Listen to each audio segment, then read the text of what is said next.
আজ আর কোনো দুঃখ নেই, কারণ আমি মেনে নিয়েছি আমার কপালে কোনো সুখ নেই।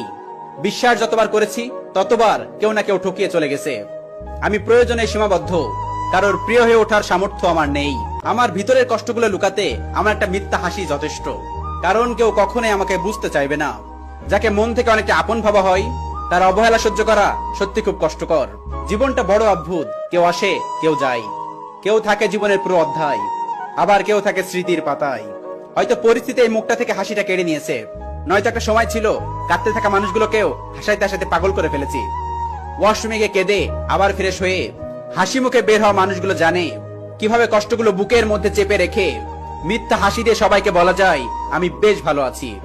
অবহেলার সম্পর্ক ত্যাগ করা উচিত, হোক সেটা ভালোবাসা কিংবা বন্ধুত্ব। আমি সেই গল্পের বই যা সবাই পড়তে পারে, কিন্তু অর্থ বোঝার ক্ষমতা কারোর নেই। মানুষ কথা দেয় শুধুমাত্র মুহূর্তটাকে সুন্দর করার জন্য। টাকায় ভরা হাতটা চেয়ে বিশ্বাসে ভরা হাতটা অনেক দামি।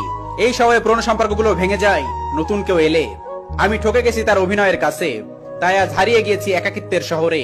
চেহারাটারে নষ্ট করে ফেলেছি রাতে না ঘুমিয়ে, আর মনটারে শেষ করে ফেলেছি কাছের মানুষগুলোকে বোঝাতে না পেরে। অবশেষে যার ভুলে যাওয়ার কথা নয়, সেও আজ আমার ভুলে গিয়ে বেশ ভালো আছে। এত অহংকার দেখিয়ে লাভ কি? কবরস্থানে গিয়ে দেখো না কত অহংকার মাটিতে মিশে গেছে। দুনিয়াতে যার টাকা আছে সেই দুনিয়ার রাজা। কিছু মানুষ পূর্ণতা দেখিয়ে শূন্যতা উপহার দিয়ে চলে যায়।